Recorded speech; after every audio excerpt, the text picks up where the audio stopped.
கவிஞன் ஒருவன் இவ்வாறு எழுதுகின்றான்: வழிநெடுக காட்டு மல்லி பூத்திருக்கு, ஆனால் அதை யாரும் பார்க்கலையே என்று சொல்லி. அந்த காடு முழுவதும் காட்டு மல்லி பூத்திருக்கு, யாரும் அதை பார்க்கல. ஆனால் யார் பார்த்துருக்கா? அவன் யாருடைய கண்ணுக்கு பட்டிருக்கு? இந்த கவிஞனுடைய கண்ணுக்கு பட்டிருக்குது. அதனுடைய அழகை அவன் ரசிக்கிறான். அருமையானவர்களே, நம் உலகிலே கடவுள் ஆயிரம் அதிசயங்களை ஒவ்வொரு பிள்ளைகளுக்கும் செய்து வைத்திருக்கின்றார். ஆனால் பல வேளைகளில் இப்படி ஆயிரம் அதிசயங்கள் நம் முன்னால் இருந்து அதை பார்க்க முடியாமல் நம் கண்கள் மறைக்கப்பட்டிருக்கின்றன. நாம் நம்முடைய கவலைகளையும் கஷ்டங்களையும் மட்டும் நாம் என்ன செய்து கொண்டிருக்கிறோம்? என்ன செய்திருக்கோம்? பார்த்துக்கிட்டு இருக்கிறோம், இல்லையா? அருமையான என் அன்பு பிள்ளைகளே, ஒரு மனிதன் ஒருவன், வில்லியம் என்கின்ற பெயருடைய ஒரு மனிதன், அவனுடைய வாழ்க்கையிலே ஏதோ ஒரு விரக்தியினால் என்ன செய்கிறான்? என்னுடைய வாழ்க்கையை நான் முடித்து விடப் போகிறேன் என்று சொல்லி அவன் தற்கொலை செய்ய வேண்டும் என்று சொல்லி முடிவெடுக்கின்றான். எனவே அவன் தற்கொலை கொள்வதற்காக அருகே இருக்கக்கூடிய தேம்ஸ் நதியிலே நான் விழுந்து தற்கொலை செய்து கொள்ளப் போகிறேன் என்று சொல்லி கொண்டு அவன் எழுந்து அவன் என்ன செய்கிறான்? வீட்டை விட்டு வெளியே இருக்கிறான்.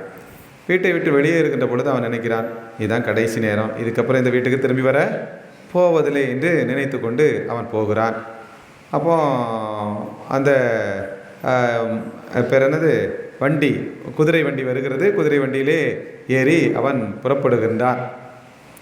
என்ன, அந்த பனிப்பொழிவின் காலமாக அந்த காலம் இருக்கிறது, பனிப்பொழிவின் காலம். எனவே பனிமூட்டமாக இருந்த காரணத்தினால் அந்த குதிரை வண்டிக்காரனுக்கு சரியாக பாதை தெரியவில்லை.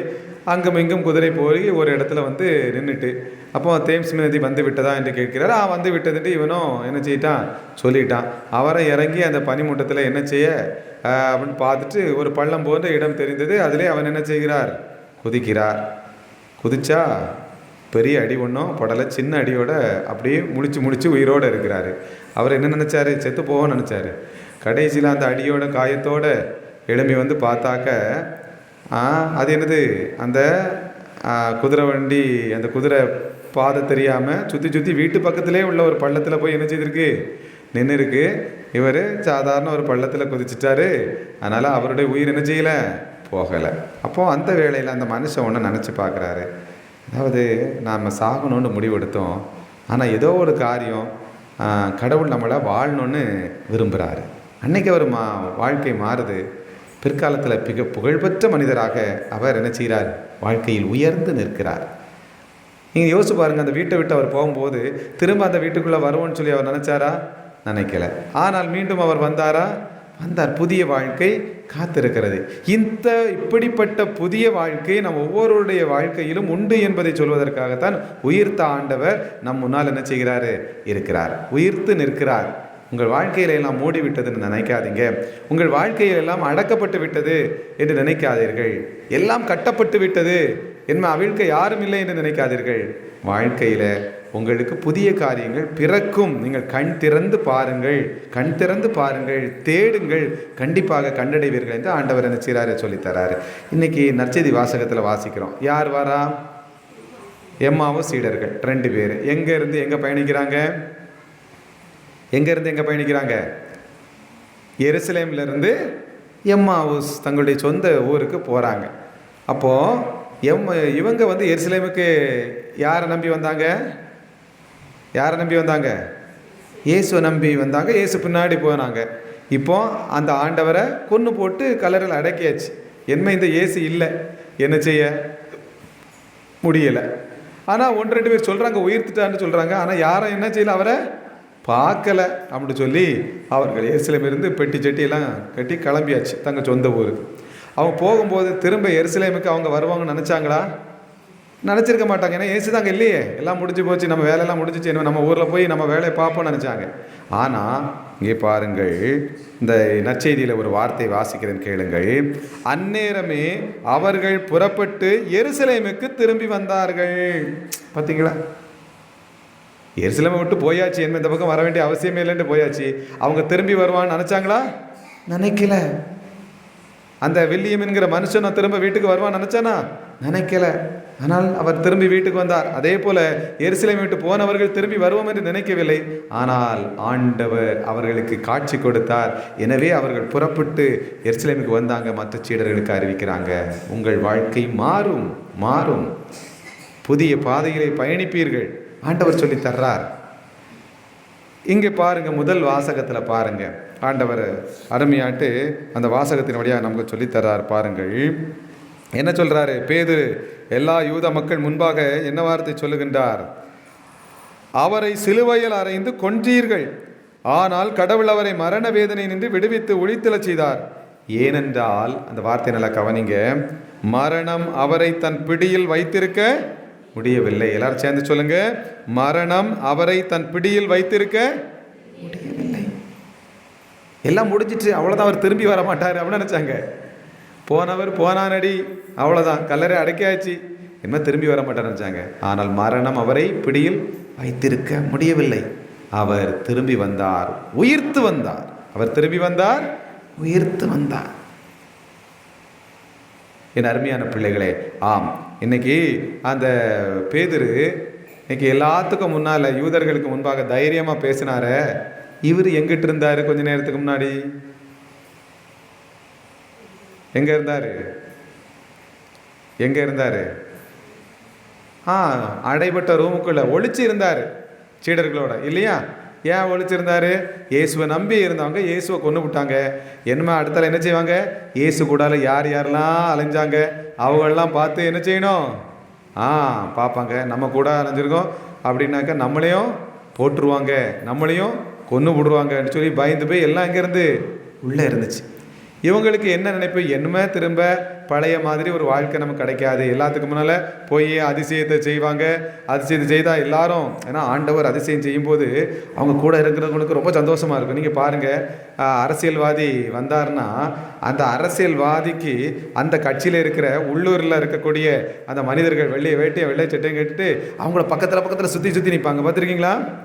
அவங்க வந்தால் இவங்களுக்கு மவுஸ், ஏன்னா வேற யாரும் பக்கத்தில் போக முடியாது, இவங்க பக்கத்தில் இருப்பாங்க, பக்கத்தில் போட்டு எவ்வளோ சந்தோஷமாக இருக்கும். எல்லா ஊர்லேயும் அது இருக்கும். அதே போல் இயேசுவை முன்னால் சுற்றி நின்னாங்க. எவ்வளோ பெரிய மவுஸு, அவர் 5 மீனை எல்லாத்துக்கும் அள்ளி கொடுக்குறாரு. எல்லாரும் அப்படி பார்க்குறாங்க. இவங்க பக்கத்தில் நின்று அவ்வளோ சந்தோஷமாக இருந்தாங்க. அன்றைக்கி ஃபோட்டோக்கிட்ட இருந்தால் ஒரே செல்ஃபி எடுத்து அப்படியே ஊர் உலகெல்லாம் அனுப்பியிருப்பாங்க. பரிதாபம், அவங்களுக்கு அந்த காலத்தில் செல்ஃபோன் இல்லாமல் போச்சு. என்ன செய்ய? ஆமாம், அப்போ அவ்வளோ சந்தோஷமாக இருந்தாங்க. இப்போ சேசு சுவாமி இல்லை, என்ன அவரை கொண்டு விட்டாங்க. அப்போ நம்ம ஏன் இயேசு எனக்கு தெரியும்னு சொன்னோன்னு வச்சுங்க என்ன செய்கிறாங்க? முடியாது, அவ்வளோதான். என்ன இப்போ நம்ம எனக்கு எடப்பாடியை தெரியும், இப்போ எனக்கு என்னது அவர் பேர் என்ன, பன்னீர்செல்வத்தை தெரியும்ட்டு போக முடியுதா? இல்லை, அங்கே முடிஞ்சிடுச்சு, இல்லையா? அதே போல தான் என் அன்பு பிள்ளைகளே, ஆண்டவர் தெரியும்னு சொன்னால் கசாப்பு வச்சு விடுவாங்க. அதனால் என்ன செய்ய பயந்துட்டுருக்காங்க. திரும்ப அந்த பழைய வாழ்க்கை கிடக்க நினைக்கல. ஆனால் ஆவியானவர், பரிசுத்த ஆவியானவர் அவர்களுக்கு ஊக்கம் கொடுக்கிறார். எல்லாத்துக்கும் முன்னாலுங்க எழும்பி வந்தாங்க. பார்த்தீங்களா? அப்போ புதிய வாழ்க்கை இருக்கா இல்லையா? அடைபட்ட வாழ்க்கை மாறுதா இல்லையா? மாறுகிறது. அதான் இப்படி உங்கள் வாழ்க்கை மாறும், அடைபட்ட வாழ்க்கை மாறும். இதை நீங்கள் கண்ணை திறந்து பாருங்க. கடவுள் அந்த பாதையை உங்கள் சுற்றி வச்சிருப்பார். நீ கண்ணை திறந்து பார்த்தா தெரியும். ஆண்டவர் பாருங்க, எம்மாவுஸ் சீடர்களோட கூட போகிறாரு. அவங்க கண்கள் மறைக்கப்பட்டதான், அதான் ஆண்டவர் பார்க்கல. ஆனால் அப்பத்தை பிட்ட போது அவர்கள் கண்கள் திறக்கப்பட்டன. அதே போல் தான் நீங்கள் ஒவ்வொரு பலி பூசையிலையும் இந்த பலி பூசையில் நன்மை வாங்கி நீங்கள் நல்லா ஜெபிங்க. நற்கருணை ஆண்டவரே, நான் என்ன செய்யணும் ஆண்டவரே, நான் எப்படி நான் நடக்கணும், என் வாழ்க்கையில் நான் என்ன முடிவு எடுக்கணும், அப்படி நீங்கள் கேளுங்க. அடைபட்ட உங்களுடைய வாழ்க்கை என்ன செய்யும்? புதிய பாதையில் கொண்டு விடும். அவர் காமிப்பார். இப்படி ஒரு புதிய பாதை இருக்குன்னு காமிப்பார். ஆகா, இதை நான் கவனிக்கலையே என்று நீங்கள் சொல்லுவீர்கள். எனவே இந்த எம்மாவுஸ் சீடர்களுடைய கண்களை திறந்தது போல ஆண்டவர் நம்முடைய கண்களை திறந்து புதிய பாதையை என்ன செய்வார்? அமைத்து கொடுப்பார். அதனால் பாருங்கள், நம்முடைய வாழ்க்கை எவ்வளவு அழகானது என்றால், நீங்கள் பாருங்கள் என்ன வார்த்தை சொல்லப்படுகிறது. உங்களை விடுவிக்க கொடுக்கப்பட்ட விலை என்ன? உங்களை விடுவிப்பதற்காக கொடுக்கப்பட்ட விலை என்ன? என்ன விலை கொடுத்து உங்களை ஆண்டவர் விடுவிச்சிருக்காரு? மாசு மறுவற்ற ஆட்டுக்குட்டியை போன்ற கிறிஸ்துவின் உயர் மதிப்புள்ள இரத்தமாகும். நீங்கள் பாருங்கள், சாதாரண ஒரு 10 ரூபா பொருள் பிள்ளைங்க கீழே போட்டு உடச்சிச்சுன்னா என்ன சொல்லுவியா? அந்த பையன் ஐயோ என் பொருள் கார் உடஞ்சிட்டு அப்படின்னு சொல்லி 10 ரூபா காருக்காக அழுதானாக்கா என்ன சொல்லுவிய? போனால் போய்ட்டு 10 ரூபா அடுத்த கார் ஒன்று வாங்கிடலாம் சொல்லிடுவிய இல்லையா? அதே இது நீங்கள் நல்லா 5 லட்ச ரூபா கொடுத்து காரு வாங்கி வச்சுருக்கிய, இவன் பிள்ளை பாசமாக போய் ஆசையாகவே அவ அப்பா பேரை அதில் கல்லை வச்சு எழுதியிருக்கான். அப்பா பேரை தானே ஆசையாக எழுதுனா விட்டுருவாரா அவ அப்பா? கொன்றுவார். தலைகீழே கட்டி அட்டி விடும். தொடுவியலை என்ன காரை? நான் கஷ்டப்பட்டு வாங்கி வச்சுருக்கேன், நீ இப்படியே எழுதிட்டு இருக்க என்ன அப்படின்ட்டு இல்லையா? யோசிச்சு பாருங்கள். அப்போ விலை மதிப்பற்ற ஒரு பொருளுக்கு இவ்வளோ முக்கியத்துவம் கொடுக்குறோம். அதே போல் நம்முடைய வாழ்க்கையை கடவுள் எப்படி வாங்கியிருக்காரு? தன்னுடைய சொந்த மகனுடைய அந்த விலை மதிப்பற்ற ரத்தத்தை கொடுத்து நம்மளை மீட்டிருக்காரு. இப்போ நம்ம வாழ்க்கை எவ்வளவு பொக்கிஷமானது, எவ்வளோ பத்திரமா வைக்கணும். அதான் சொல்கிறார், உங்கள் வாழ்க்கையை நீங்கள் பத்திரமா வைங்க மக்களே, அது விலை மதிப்பற்ற இயேசுவின் ரத்தத்தால் வாங்கப்பட்டு இருக்கிறது என்கின்ற ஒரு காரியத்தை சொல்கிறார். எனவே இந்த உயிர்த்த ஆண்டவர் தன்னுடைய இரத்தத்தை கொடுத்து நம்மை மீட்டு கொடுத்துருக்கார். இந்த வாழ்க்கை அவ்வளவு மேன்மையானது. எனவே இந்த வாழ்க்கையை ஆண்டவருக்கு உகந்த பிரியமான வாழ்க்கையாக வாழ நம்ம ஆண்டவர்கிட்ட வேண்டுவோம். ஆமேன். எழுந்து விசுவாசத்தை அறிக்கையிடுவோம்.